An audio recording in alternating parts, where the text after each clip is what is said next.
Today we're going to learn about multiplying fractions. How can we multiply two fractions together? Let's say we have two kids and there's only one cookie left. We want to split the cookie into half in order to allow them to share the cookie equally. So we would multiply this by 1/2. This is one cookie times 1/2. And this would be equal to 1/2. When we split the cookie in two, each half goes to each kid. And so each kid gets 1/2 of the cookie. That's why the answer is 1/2. Here's the property for multiplying fractions. A over B times C over D. Now notice if B is equal to 0 or D is equal to 0, then the whole entire equation does not work, because anything divided by 0 is 0. Now in our scenario here, this part of the equation is encapsulated in this template here. So we essentially have one cookie, 1 over 1, 1 out of 1 cookie, times 1/2. And we got the answer 1/2. How do we get this answer? Well, A over B times C over D is equivalent to A times C over B times D. So 1 times 1 is 1, and 1 times 2 is 2. So let's try some practice problems now. On the bottom here, we have A over B times C over D is equal to A times C over B times D. So if you notice from the equation here, we simply just multiply across on the numerator and multiply across on the denominator, making sure we have this fraction sign between the two. So here we have 8 times 2, which is 16, and 10 times 3, which is 30. We can simplify this fraction. Let's take 16 over 30. And we see that a common factor of these two is 2.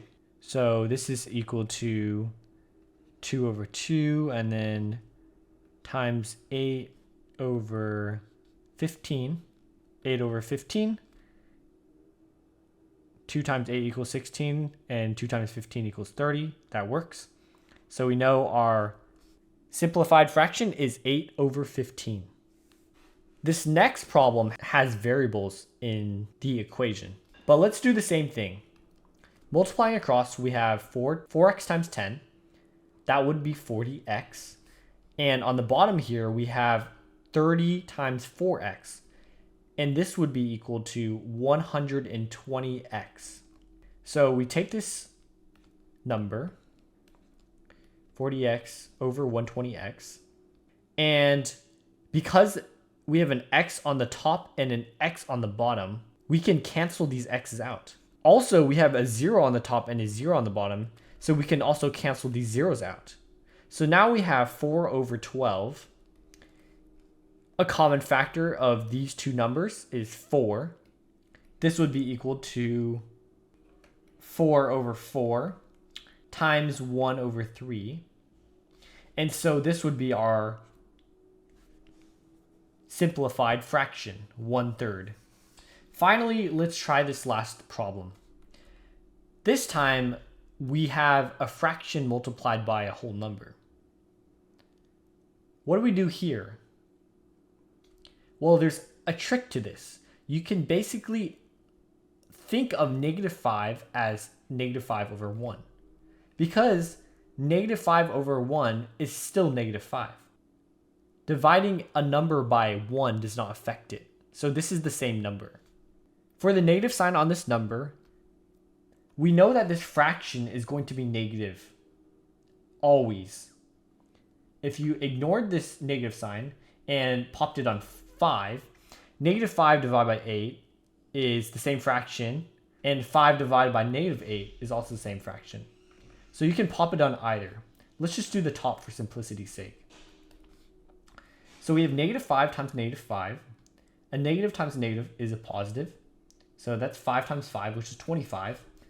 And then 1 times 8 is 8. So this is our fraction here. And this is the furthest you can simplify it, I believe.